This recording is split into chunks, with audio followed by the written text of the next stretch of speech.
Hello BBC, this is Douglas Willis in Guernsey. We've just landed here and you can hear the people cheering the troops as they start on their march through the town. The voice of BBC correspondent Douglas Willis scrambling ashore with British troops and capturing the joy as 5 years of occupation came to an end. Miriam Mahi, now over 100, recalls every hour of that day. We hated being under the Nazi flag.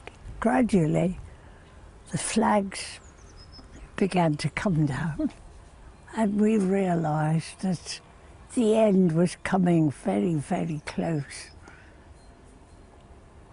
God, that was a relief.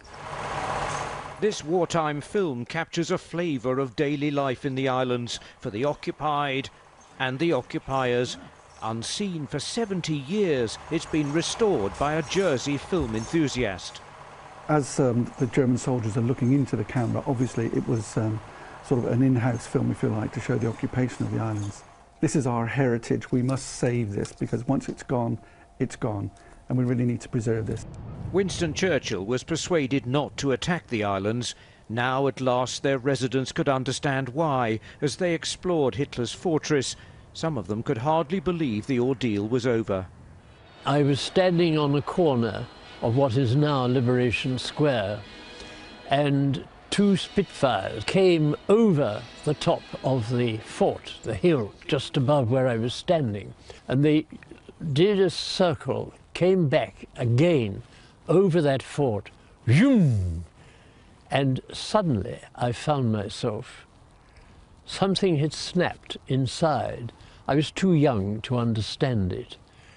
I was in tears. There was no Liberation Day in the most northerly Channel Island. Alderney's residents couldn't come home till September. They'd been evacuated before the Germans arrived. They found their homes ruined and looted.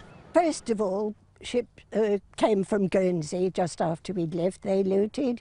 Then the Germans came, took their pick, and then the British Liberating Forces came and took their pick. And you're left with? We're left with the old junk.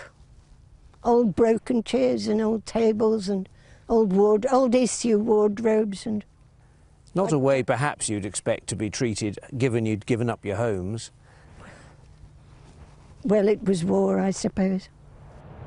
The scars of occupation will be here long after those who lived through it, but Liberation Day remains a key date in the calendar as new generations recognise the value of freedom. Robert Hall, BBC News, in the Channel Islands.